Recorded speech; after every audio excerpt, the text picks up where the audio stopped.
Montana Territory, 1876. The unforgiving winter wind howled across the plains like a vengeful spirit, carrying with it the promise of another harsh season. Owen Lawson pulled his sheepskin coat tighter around his lean frame as he guided his horse through the ankle-deep snow. At 25, he had already seen enough of the West's cruelty to last several lifetimes. The war had ended 11 years ago, but its shadows still haunted the nation and Owen's heart. "No point in getting attached to anything out here, Domino," he murmured to his black and white paint horse. "This land takes everything eventually." Owen had learned that lesson the hard way. 3 years riding with a cattle outfit, watching good men die from accidents, weather, and outlaws' bullets. Another 2 years bounty hunting, which had only hardened his resolve that a man survived longer without connections. The frontier was no place for sentiment, just survival. A man alone could move quick, make decisions without worry, and most importantly, never feel the gut-wrenching pain of loss again. The small town of Cottonwood Springs appeared through the swirling snow like a mirage. Its dozen or so buildings, huddled together against the elements, offered the only shelter for 50 miles. Owen hadn't planned to stop, but Domino needed rest, and truth be told, so did he. His stubbled jaw clenched against the cold as he rode toward the livery stable, his tall, athletic frame hunched forward. The stable boy, no more than 14, gawked at Owen's approach. The young cowboy knew the image he presented, trail-worn but dangerous, with his Colt Peacemaker riding low on his hip and a Winchester rifle in his saddle scabbard. His face, though youthful, carried the weathered look of a man who'd seen too much too soon. "Take good care of him," Owen said, handing over a coin after dismounting. "Extra oats if you've got them." "Yes, sir," the boy nodded, eyes wide. "You staying in town long?" Owen adjusted his wide-brimmed hat, knocking off accumulated snow. "Just until this weather breaks." The small hotel across the street seemed the logical next stop. As Owen crossed the muddy thoroughfare, he noticed a commotion outside the general store. A woman stood in heated conversation with a heavy-set man who appeared to be the proprietor. Even from a distance, Owen could tell she was distressed. "I'm sorry, Mrs. Winters, but I can't extend any more credit," the shopkeeper was saying, his voice carrying in the cold air. "Times are hard for everyone. I've got my own family to think about." "Please, Mr. Daniels." "Just until the end of the month. The children," her voice broke on the last word. Owen found himself slowing his pace. The woman couldn't have been more than 23, with honey-blonde hair escaping from beneath a threadbare bonnet. Her blue calico dress, though clean and neatly mended in several places, was far too thin for the bitter weather. Despite her obvious distress, there was a quiet dignity in her posture that caught Owen's attention. "You've said that before, Hannah." "I'm sorry about your situation, truly I am, but business is business." The shopkeeper retreated inside, closing the door firmly. The young woman stood motionless for a long moment, then squared her shoulders and turned directly into Owen's path. "Oh," she steadied herself, looking up at him with startled eyes the color of summer sage. "Pardon me, sir." Owen found himself momentarily unable to respond. Up close, her beauty was striking despite the pallor of hunger and worry that marked her features. A small, faded scar traced her jawline, somehow only enhancing rather than marring her loveliness. "No harm done, ma'am," he finally managed, tipping his hat. She nodded briefly and moved to step around him, but then faltered. Owen instinctively reached out to steady her, his hand catching her elbow. "Are you all right, ma'am?" She straightened immediately. "Yes. Thank you, just a moment of dizziness." The lie was transparent. Owen had seen the same look in men's eyes during the cattle drives when food ran low. She was hungry and too proud to admit it. "I was just heading to the hotel for a meal," he heard himself saying, though he'd planned no such thing. "Would you join me? I find eating alone tiresome." Her eyes flashed with both hunger and wariness. "That's very kind, but I couldn't impose." "No imposition. Truth is, I've been riding solo for weeks. Some conversation would be welcome." The words surprised him even as he spoke them. When had he started seeking out company? Hannah Winters studied him for a long moment, clearly weighing her pride against necessity. "I have my children waiting at home. I should return to them." "Then perhaps I could purchase some supplies for you to take back," Owen offered, unsure why he was persisting. As thanks for sparing me a solitary meal another time. Something in her expression crumbled slightly. Why would you help a stranger? Because someone once helped me when I was in need, Owen replied, thinking of the old rancher who'd given him his first job after the war, when he was just a lost, angry boy with nowhere to go. Hannah looked at the general store, then back at Owen, clearly measuring him with her gaze. My husband died 6 months ago, fever took him, we've been managing, but winter came early this year. I'm sorry for your loss, ma'am. 3 children at home, waiting for me to bring back food I don't have, she continued, her voice barely audible over the wind. I've never been one to accept charity, Mr. Lawson. Owen Lawson. Mr. Lawson, but it seems pride is a luxury I can no longer afford. Owen nodded, understanding completely. It's not charity, Mrs. Winters. Just one traveler helping another along the way. 20 minutes later, Owen found himself following Hannah through the snow toward a small cabin at the edge of town, his arms laden with parcels from the general store. The shopkeeper had watched with undisguised curiosity as Owen had paid for flour, beans, coffee, sugar, and several other necessities. The cabin, when they reached it, was neat but desperately in need of repair. Smoke curled from the chimney, but Owen noticed several places where the chinking between logs had fallen away, leaving gaps for the bitter wind to penetrate. Mama! The door flew open as they approached, and a girl of about 7 bounded out, her face lighting up at the sight of Hannah. She stopped short at the sight of Owen, her expression instantly wary. It's all right, Emily, Hannah reassured her. This is Mr. Lawson, he's helped us with some supplies. The girl's gaze traveled to the packages in Owen's arms, and her eyes widened. Real sugar. Hannah laughed softly. Yes, among other things, now get back inside before you catch your death. 2 more children appeared in the doorway, a boy about 5 and a toddler girl clutching a ragged doll. Owen followed Hannah inside, ducking to clear the low doorframe. The cabin's interior was clean but spartanly furnished. A small fire burned in the hearth, providing minimal warmth. Owen noted immediately that the woodpile beside it was dangerously low. Children, mind your manners, Hannah said, removing her bonnet. This is Mr. Lawson. Ma'am, I should get more wood for your fire, Owen said, setting down the packages. That won't last the night. We're managing, Hannah replied, though the relief in her eyes at his offer was evident. I help Mama with the wood, the boy announced, puffing out his small chest. Owen crouched down to the child's level. I bet you do, partner. What's your name? I'm Jacob, I'm 5.5. He held up 5 fingers solemnly. That's mighty grown up, Owen replied, surprised at how easily the conversation came. Think you could show me where you keep the axe? Jacob nodded eagerly, already moving toward the door. Hannah caught Owen's eye over the boy's head, her expression a mixture of gratitude and something harder to define. You don't have to do this, she said quietly. I know, Owen replied. But that fire won't keep and the temperature's dropping. For the next hour, Owen split logs from a fallen tree behind the cabin while Jacob helped by carrying the smallest pieces inside. The physical labor felt good after the long ride, and Owen found himself oddly content in the simple task of providing warmth for this family. When he finally returned inside, cheeks reddened from the cold, Hannah had prepared a simple stew with some of the supplies he'd brought. The cabin was noticeably warmer now, and the children watched with undisguised fascination as the tall cowboy stomped snow from his boots. You must stay for supper, Hannah insisted. It's the least we can offer. Owen knew he should refuse, should get back to town and continue on his way tomorrow. Attachments were dangerous, they slowed a man down, made him vulnerable. But the warmth of the cabin after the bitter cold outside, and something in Hannah's eyes that spoke of both strength and loneliness, made him nod his acceptance. As they ate the simple meal, Emily gradually overcame her shyness, peppering Owen with questions about his travels. Jacob stared in open admiration at Owen's gun belt, while the youngest, Lucy, eventually migrated to sit beside him, her small hand occasionally patting his arm as if to ensure he was real.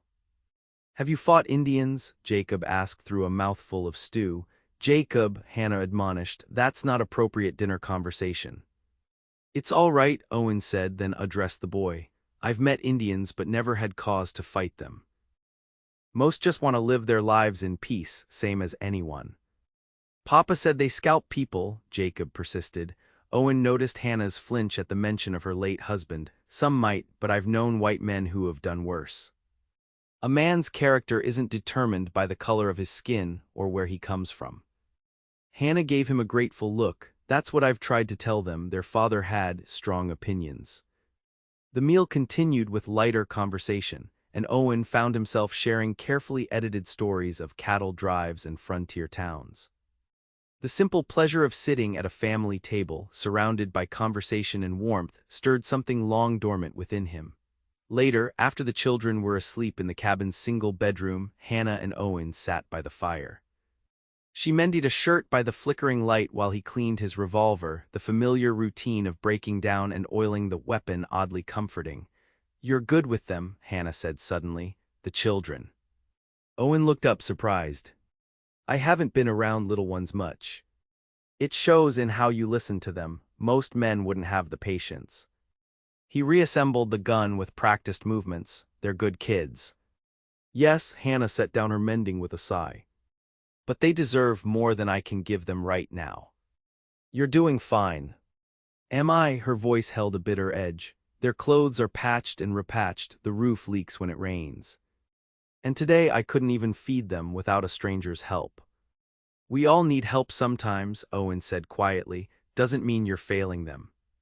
Hannah stared into the fire. "Daniel, my husband, he was supposed to have more time. We had plans, a larger cabin, maybe a small ranch someday." Her hands twisted in her lap. "Now I take in washing and mending, but it's barely enough. No family to help." She shook her head. "My parents died years ago. Daniel's family never approved of me. I was a schoolteacher, not a proper frontier wife in their eyes. They're back east and haven't responded to my letters." Owen holstered his cleaned weapon. "What about leaving? Going somewhere with more opportunity?" "With what money?" She laughed without humor. "Besides, this is our home, humble as it is. The children have lost their father. I won't uproot them from everything familiar." The fire crackled in the silence that followed. Owen knew he should leave, find a room in town, and be on his way come morning. Involvement with a widow and her children was exactly the kind of entanglement he'd avoided for years. And yet he found himself reluctant to walk out into the cold night. "I'll be in town for a few days," he heard himself saying. "Until the weather clears, I could help with some repairs around here." Hannah looked up sharply. "Why would you do that?"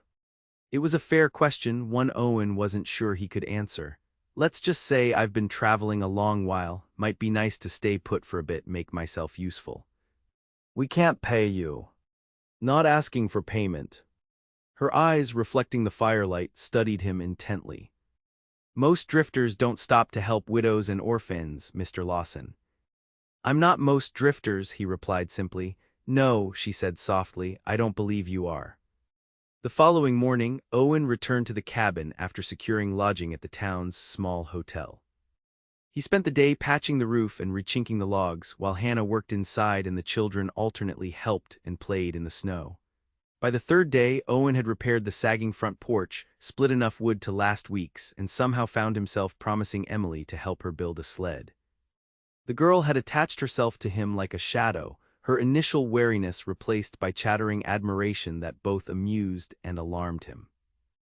"She's never taken to anyone so quickly," Hannah remarked as they watched Emily showing Owen her collection of treasures, pretty stones, a bird's feather, a blue ribbon.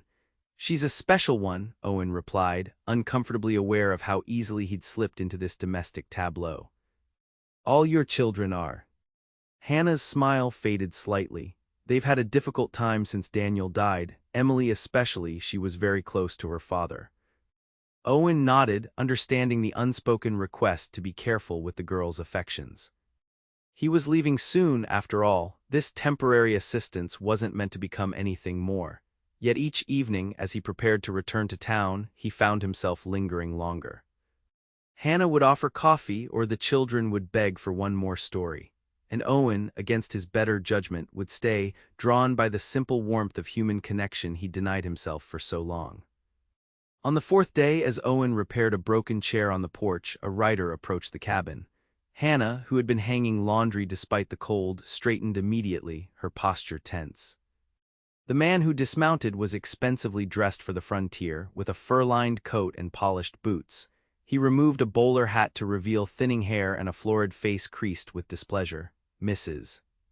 Winters," he called, ignoring Owen completely. "I've come about the matter we discussed." Hannah moved forward, positioning herself between the visitor and her home. "Mr. Patterson. I didn't expect you until next week." "Plans change," the man replied shortly. His gaze flicked dismissively over Owen before returning to Hannah. "I trust you've reconsidered my offer." "There's nothing to reconsider," Hannah said, her voice firm despite the slight tremor Owen detected. "This land belonged to my husband and now to me and my children. It's not for sale." Patterson's expression hardened. "Be reasonable, woman. Your husband left you with nothing but debts and mouths to feed. My offer is more than generous considering the circumstances." Owen set down the hammer he'd been using, the movement drawing Patterson's attention. "This doesn't concern you, Cowboy," the man said coldly. "Seems like the lady's made her position clear," Owen replied, rising to his full height. Patterson's eyes narrowed. "And who might you be?" "A friend of the family," Owen stated, moving to stand beside Hannah. "Is that so?" Patterson looked between them with ugly insinuation. "Moving on quickly, Mrs. Winters. Your husband barely cold in his grave." Hannah flinched as if struck. Owen felt a surge of anger he hadn't experienced in years. "You should leave now," he said quietly but with unmistakable menace. Patterson studied Owen more carefully, noting the gun belt and the hard set of the younger man's jaw. Whatever he saw made him reconsider his approach. "This land will be part of the Patterson ranch one way or another," he said, addressing Hannah again. "Your husband understood progress, shame you don't." "My husband would never have sold to you," Hannah replied, her voice steady now. "He knew what kind of man you are." Patterson's face darkened. "You have 1 week to reconsider. After that, things might become difficult for you here." He glanced at Owen again. "Your friend won't be around forever, I imagine." With that parting threat, he remounted his horse and rode away. Hannah remained rigid until he disappeared from sight, then seemed to deflate slightly. "Who was that?" Owen asked quietly. Hannah turned toward the cabin, checking that the children were still inside. "Edmund Patterson. He owns the largest ranch in the county and half the businesses in town. He's been trying to buy our land since before Daniel died." "Why this piece particularly? It's not that large." "Water rights," Hannah explained. "Our property controls access to the creek that feeds the north pastures. Daniel refused to sell, said Patterson would cut off water to the smaller ranchers if he controlled it all." Owen nodded, understanding immediately. Water was more valuable than gold in many parts of the West. "And now Patterson's pressuring you." He started politely enough, offers of assistance for the grieving widow, her mouth twisted bitterly. "When I refused, the offers became less generous and the tone less polite." "Has he threatened you before today?" Hannah hesitated. "Not in words, but after I turned down his last offer we had a string of misfortunes. Our milk cow died suddenly, the well rope was cut, small things that could be accidents but weren't," Owen finished grimly. "I have no proof," she sighed, "and even if I did, the sheriff owes his position to Patterson's influence." Owen looked at the small cabin, the children visible through the window, playing some game on the floor. "What will you do?" Hannah's gaze followed his, her expression softening at the sight of her children. "Fight for what's ours, what other choice do I have?" That evening, as the children slept, Owen and Hannah discussed options in low voices by the fire. The sensible course, Owen argued, would be to sell and relocate, start fresh somewhere beyond Patterson's reach. "Running teaches children the wrong lesson," Hannah countered. "Besides, Daniel believed in standing against men like Patterson. I won't dishonor his memory by giving in to threats." Owen studied her across the firelight, seeing the stubborn determination that animated her delicate features. In that moment, he recognized something in her that resonated with his own nature, a core of steel beneath a gentle exterior. "Then we need a plan," he found himself saying, "because Patterson won't stop at threats." Hannah looked up sharply. "We." The question hung between them, forcing Owen to confront his own intentions. He'd meant to pass through, offer temporary help, and continue his solitary journey.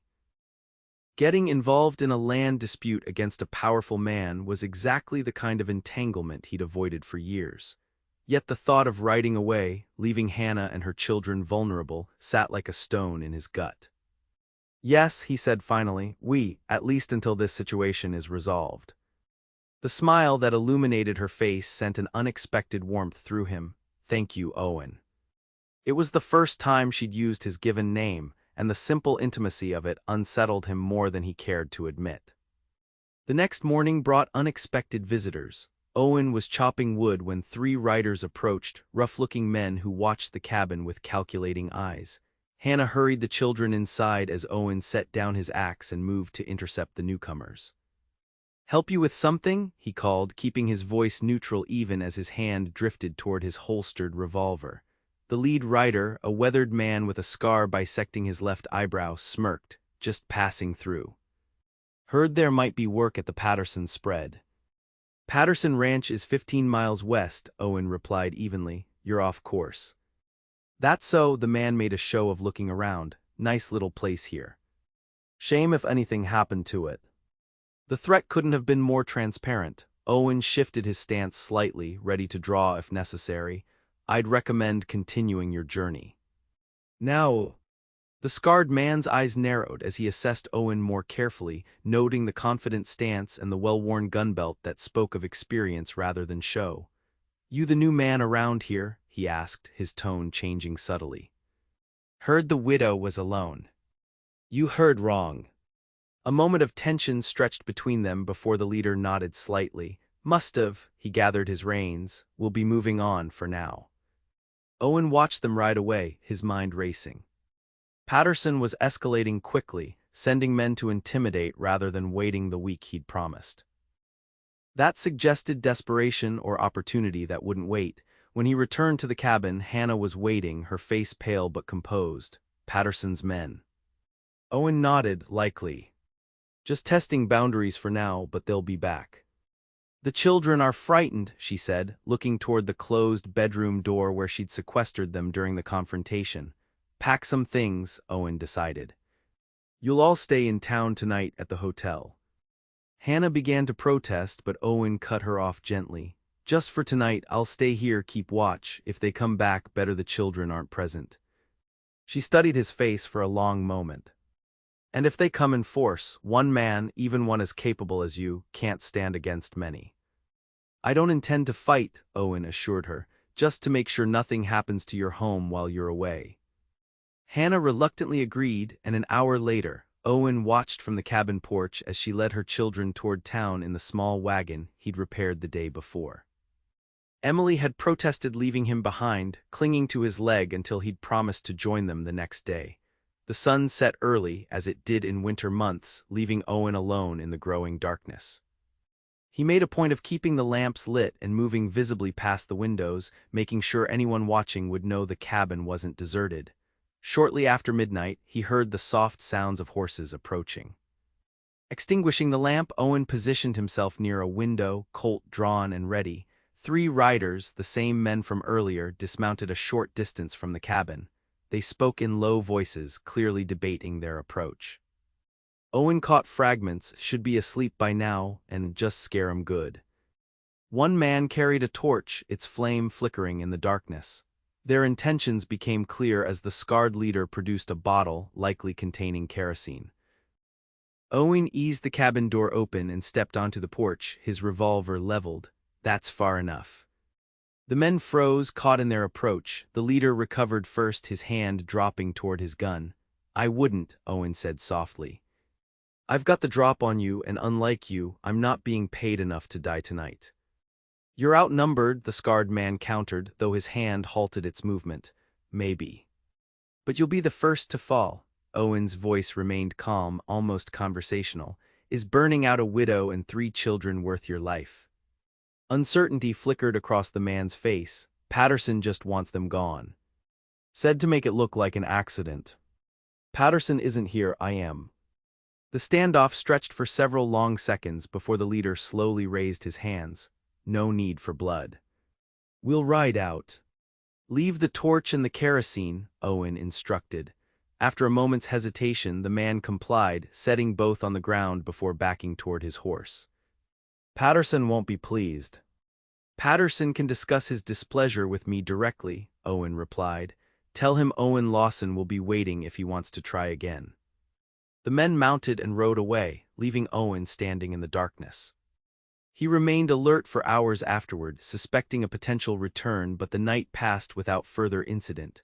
When morning came, Owen rode to town, exhaustion tugging at him after the sleepless night. He found Hannah and the children at the hotel, the young ones excited by the adventure of staying in town but clearly eager to return home. Hannah took one look at his face and pulled him aside. They came, didn't they? Owen nodded, keeping his voice low. 3 men with kerosene and torches. I convinced them it wasn't worth the trouble. Her face paled. They meant to burn us out. They're gone for now, but Patterson won't stop. Owen ran a hand through his hair, thinking rapidly. I need to understand what we're facing. The layout of his ranch, how many men he employs, his habits. You're not thinking of confronting him directly? Hannah asked, alarm evident in her voice. Knowledge is power, Owen replied. And right now, he knows more about us than we know about him. While the children finished their breakfast, Owen and Hannah spoke with the hotel proprietor, a thin, nervous man named Willard Gray. Despite his obvious fear of Patterson, Gray provided valuable information about the rancher's operations and recent activities. Word is he's expecting some important visitor, Gray confided, glancing around as if Patterson might materialize in the hotel lobby. Eastern money man looking to invest in cattle operations, coming by the stage next week.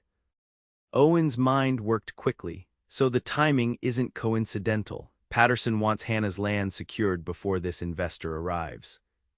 The creek, Hannah realized. He wants to show complete control of the water rights to make his property more valuable. Gray nodded reluctantly. Patterson's been land grabbing for months, but most folks sold willingly. You're the last holdout in that section. Armed with this knowledge, Owen formulated a plan. Rather than a direct confrontation which could endanger Hannah and the children, he proposed a different approach: documentation and witnesses. We need to expose Patterson's methods, he explained as they rode back to the cabin later that day. If his investor learns he's terrorizing widows and threatening to burn out families, it could sour the deal. But how? The sheriff won't help us. Not the local law, Owen agreed. But there's a federal marshal who passes through every few weeks, and the territorial newspaper in Helena might be interested in a story about corruption and intimidation. For the next 3 days, Owen worked methodically. He repaired the cabin's vulnerabilities, creating defensive positions and escape routes. He rode to neighboring properties, carefully building alliances with smaller ranchers who resented Patterson's growing power but had been afraid to stand alone. Through it all, Hannah worked alongside him, her determination never wavering. The children, sensing the tension but sheltered from its full implications, watched Owen with growing attachment that both warmed and troubled him. On the 4th evening, as Owen sat on the porch keeping watch, Hannah joined him, offering a cup of coffee. They sat in comfortable silence for a while, the vast Montana sky stretching endlessly above them, stars piercing the darkness like distant lanterns. Why are you really helping us? Hannah asked suddenly. The truth this time. Owen considered the question, knowing he owed her honesty. I told myself it was just the decent thing to do, help out, move on. And now? He looked at her profile, outlined in silver moonlight. Now I'm not sure I want to move on. The admission hung between them, more revealing than he'd intended. Hannah turned to face him, her eyes searching his. What changed? Everything, Owen admitted softly. I've spent years believing the frontier is no place for connections, that caring for people just means losing them eventually. It was easier to keep moving, stay detached. And now, Hannah's voice was barely above a whisper. Now I look at you, your strength, your love for your children, and I wonder if I've been wrong all along. Owen set his coffee cup aside. If maybe the harshness out here is precisely why connections matter more, not less. Hannah's hand found his in the darkness. I was so angry when Daniel died, felt like the world had cheated us. We were supposed to have decades, not just a few years. I'm sorry, Owen said, meaning it deeply. The thing is, she continued, I started to believe that love was a luxury I couldn't afford anymore, that survival was all that mattered. Her fingers tightened around his. Until you showed up and proved me wrong. The confession stunned Owen into momentary silence. Then, with a gentleness that belied his calloused hands, he reached up to brush a strand of hair from her face. Hannah leaned into his touch, her eyes closing briefly. I can't promise I'll always be here, Owen said honestly. I don't know if I can be what you and the children need. I'm not asking for promises, Hannah replied. Just for you to stop running long enough to see what could be. Later, Owen would remember that quiet moment on the porch as the turning point, the moment when his carefully constructed walls began to crumble in earnest. The next morning brought unexpected news. Jacob came running into the cabin, excitement overriding his usual caution. Riders coming, lots of them. Owen was immediately alert, moving to the window with his hand on his revolver. What he saw made him relax slightly, 5 men approaching but not Patterson's usual rough crew. These men rode with the straight-backed posture of lawmen. Stay inside, he instructed Hannah and the children as he stepped onto the porch. The lead rider, a gray-haired man with a weathered face and federal marshal's badge, reined in his horse. This the Winter's place. Owen nodded cautiously. It is. I'm Marshal Frank Thornton, the man introduced himself. Looking for Owen Lawson. You found him. Thornton studied Owen with shrewd eyes. Got word from some local ranchers about trouble brewing with Edmund Patterson, something about threatened violence against a widow and her children. Owen concealed his surprise. The neighbors he'd spoken with had acted more quickly than he'd anticipated. That's accurate. Hannah appeared in the doorway behind him despite his instructions to stay inside. Marshal, I'm Hannah Winters, this is my property and Mr. Patterson has been attempting to force me off it through threats and intimidation. Thornton dismounted with the smooth movements of a man comfortable in the saddle despite his age. I've been hearing similar complaints about Patterson for months, ma'am, but folks have been reluctant to make formal statements. That's changing, Owen said. Small ranchers are getting tired of being bullied. The marshal nodded. So I've gathered. I've got sworn statements from 3 neighboring properties describing Patterson's tactics. Now I need yours. For the next hour, Hannah detailed Patterson's escalating pressure campaign while Owen described the attempted arson. Marshal Thornton and his deputies took careful notes, their expressions growing grimmer with each revelation. This is enough to warrant an investigation, Thornton concluded. But Patterson has friends in the territorial government, it won't be simple. What about his men, Owen asked, the ones who tried to burn down the cabin? They're hired guns, not ranchers, might have wanted posters out on them. Thornton's eyes sharpened with interest. Descriptions. Owen provided detailed accounts of the 3 men, particularly the scarred leader. The marshal's expression changed as he listened. Sounds like Jim Corley, he said thoughtfully. Wanted in Wyoming for similar work, intimidation, arson. If Patterson's employing known outlaws, that strengthens our case considerably. As the lawman prepared to leave, Thornton pulled Owen aside. Word travels, Lawson, I asked about you in town. Former bounty hunter, they say. Owen nodded cautiously, for a time. Built a reputation for bringing them in alive when possible, the marshal studied him. That takes more character than shooting first. Just seemed right, Owen replied simply. We could use men like you, Thornton said. I'm authorized to deputize when necessary. The offer caught Owen by surprise. I appreciate that, Marshal, but right now my focus is here. Thornton glanced toward Hannah, who was speaking with one of the deputies. I can see that, a knowing smile crossed his weathered features. Offer stands if you change your mind later.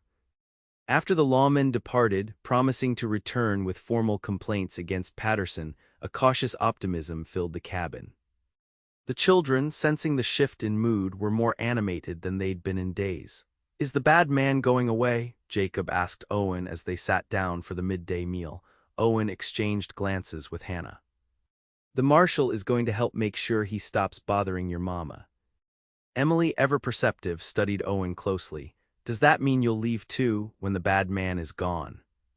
The question hung in the air, laden with meaning beyond the child's understanding. Owen found himself without a ready answer, caught between honesty and the reluctance to make promises he wasn't sure he could keep. Hannah came to his rescue. Mr. Lawson has his own journey, Emily. But right now he's our friend and we're grateful for that. The answer seemed to satisfy Emily, but Owen caught the careful neutrality in Hannah's voice. She was protecting her children and herself from potential disappointment. That evening, as Hannah put the children to bed, Owen stepped outside to check the perimeter one final time before turning in. The night was clear and cold, the stars impossibly bright against the black canvas of sky. The vastness had once seemed to mirror the emptiness within him, a space too large to ever fill. Now it felt different somehow, like possibility rather than isolation. The sound of the cabin door opening pulled him from his thoughts. Hannah approached, wrapping a shawl tightly around her shoulders against the chill. "Everything all right?" she asked quietly.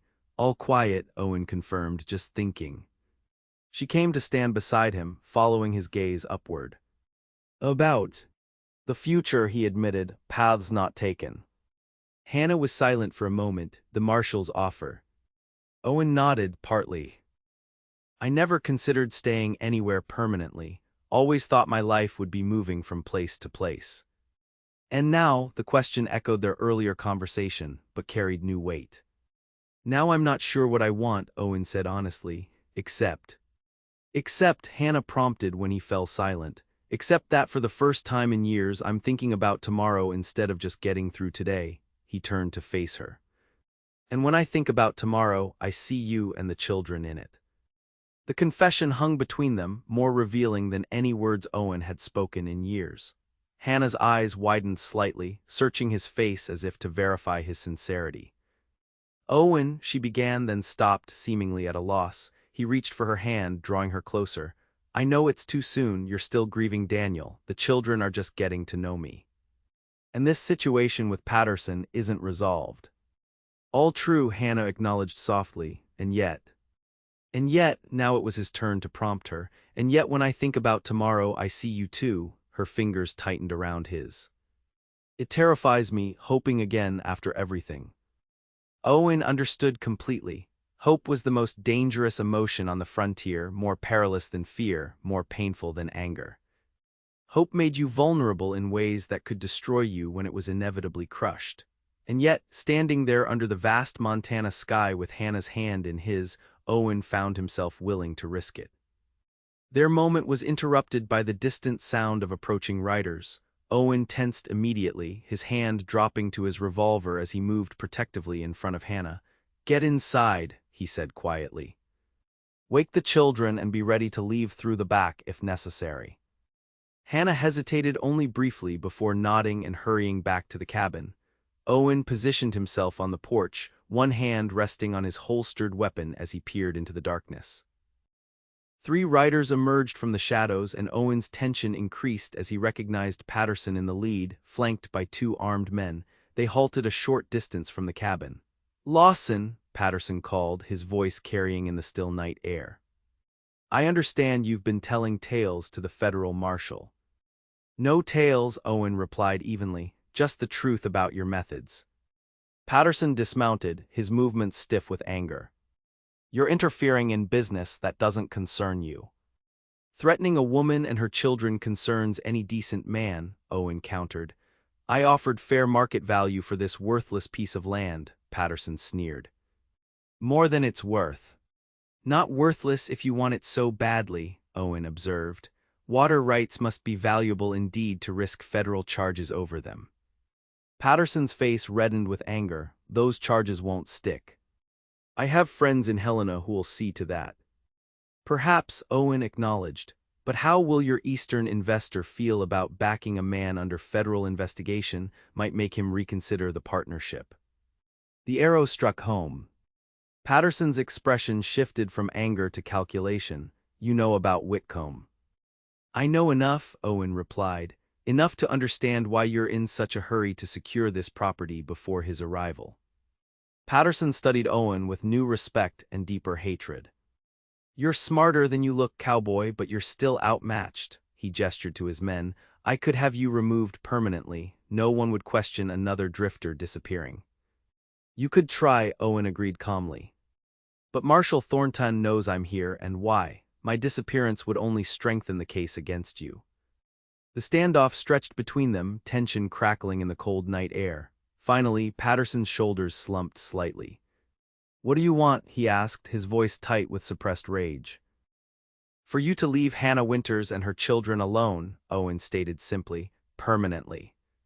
"That creek access can be negotiated fairly," Owen interrupted.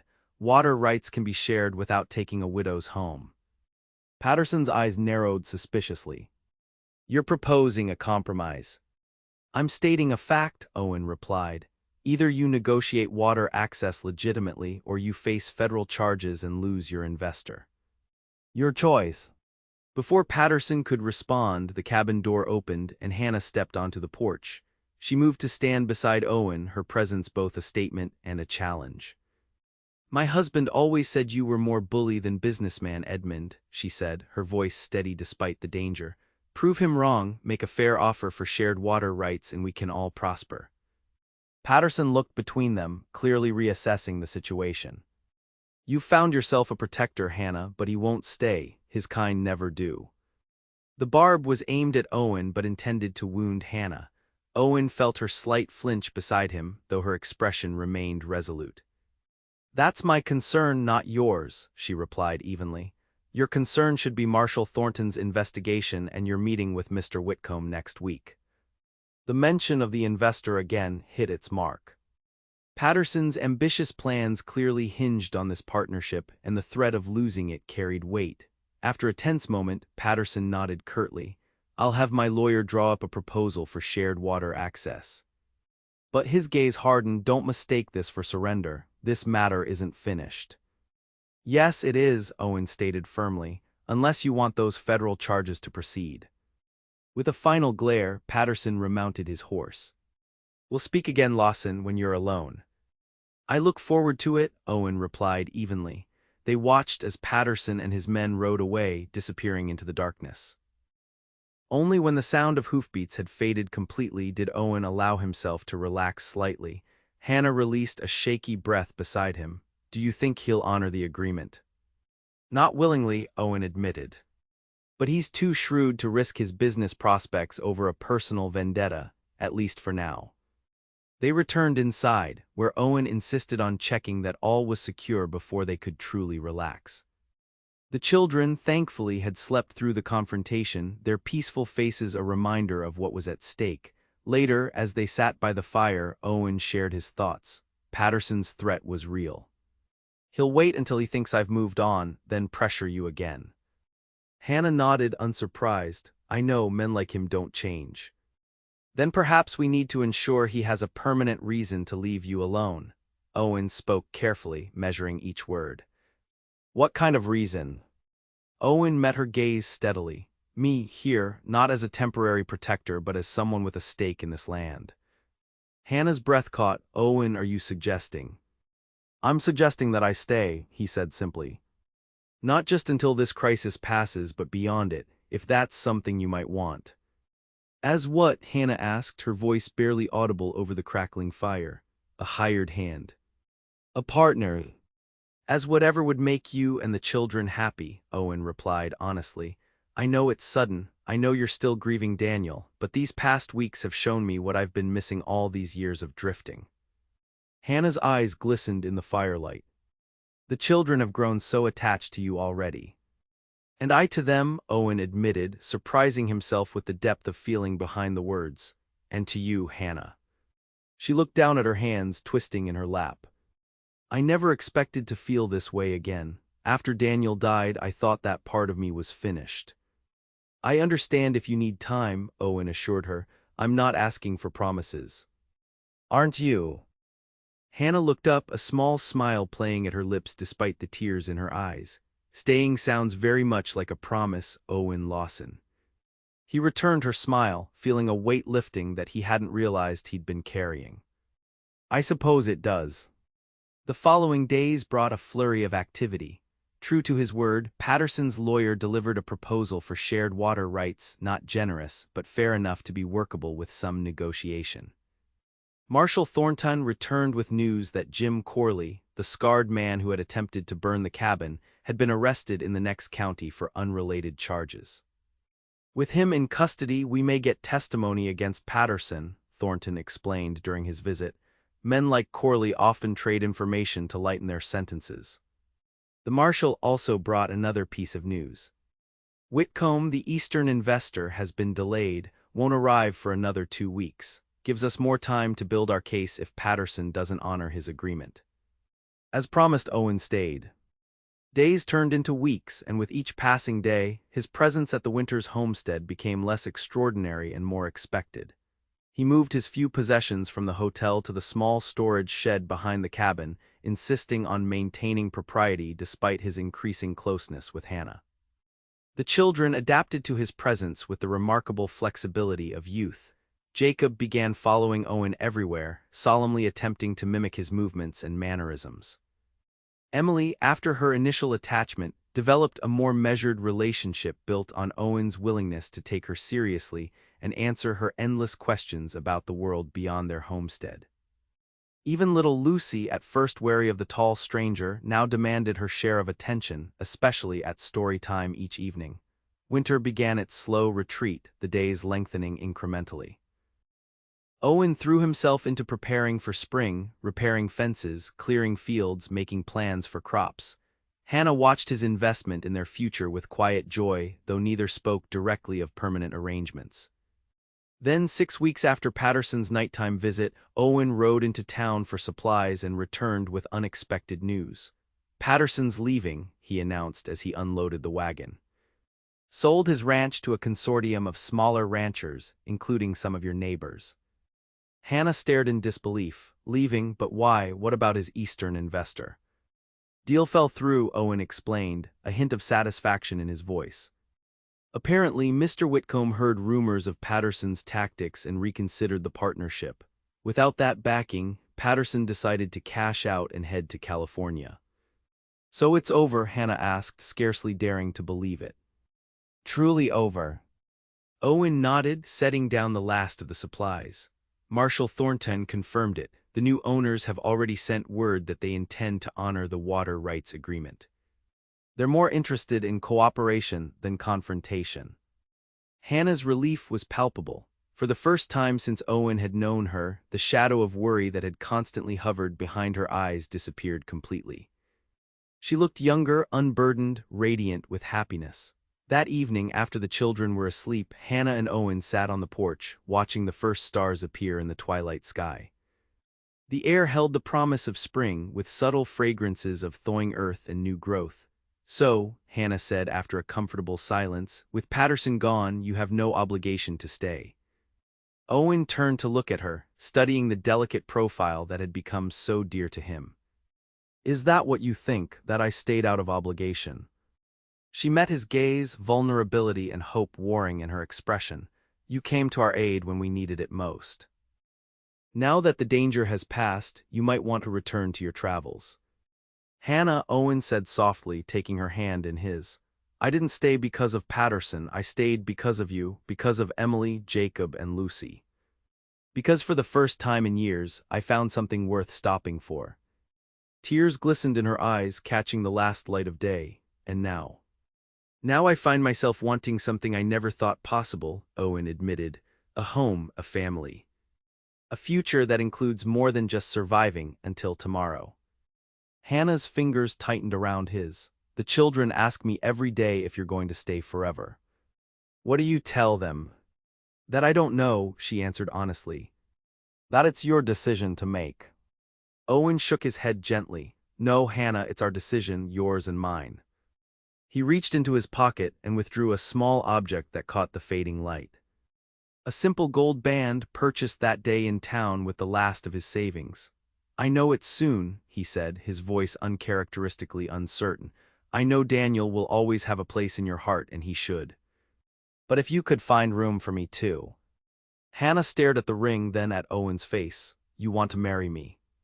More than I've ever wanted anything, Owen replied simply. I love you, Hannah, I love your children.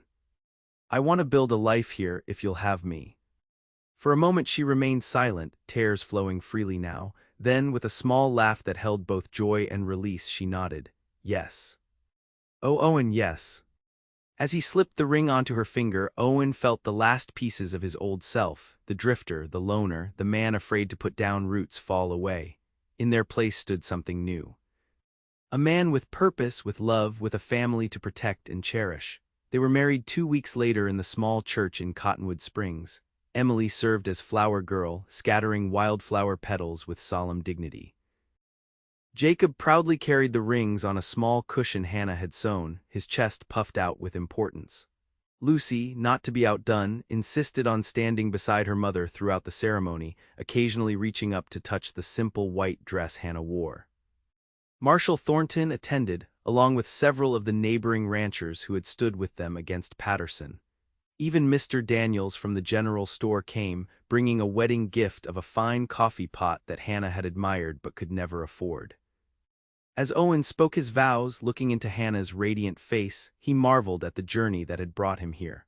From a solitary rider convinced that the frontier was no place for love, to a husband and father standing in a circle of community and connection. That night, after the modest celebration had ended and the children were finally asleep, Owen held his new wife close in the quiet darkness of what was now truly their home. "Happy?" he asked softly, tracing the curve of her cheek. Hannah nodded, nestling closer. "More than I thought possible again, you. I spent so many years believing that caring for people was a weakness out here," Owen confessed. That to survive the frontier, a man had to be hard, solitary. And now, Hannah prompted, echoing their familiar question. Owen smiled, drawing her closer still. "Now I know the truth. The frontier isn't conquered by the man who stands alone. It's tamed by those who build together, who find strength in love rather than isolation." Outside their window, the vast Montana sky spread its canopy of stars, no longer a symbol of emptiness but of endless possibility. The frontier that had once seemed so hostile now felt like home, not because it had changed, but because Owen had. In the days and years that followed, the Lawson homestead flourished. With Owen's strong hands and Hannah's determined spirit, they expanded the cabin, added livestock, and planted orchards that would one day shade their grandchildren. Emily, Jacob, and Lucy grew strong and confident under the love of both parents, and in time, they were joined by 2 more siblings. The creek that had once been a source of conflict became a blessing for the entire valley, as the cooperative water agreement fostered relationships between neighboring ranchers that sustained all through drought and harsh winters alike. And sometimes, on quiet evenings when the work was done and the children occupied, Owen and Hannah would sit together on the porch he had rebuilt that first week, watching the sun set over the land they both loved. "Did you ever imagine this?" Hannah would ask, her head resting on his shoulder, "when you rode into Cottonwood Springs that winter day?" And Owen would shake his head, remembering the lonely, wary man he had been. "Never. I was just passing through." "I'm glad you stayed," she would say simply. "So am I," Owen would reply, holding close the family he had found in a day of trial, the love that had transformed a drifter into a man with roots deeper than he had ever dreamed possible.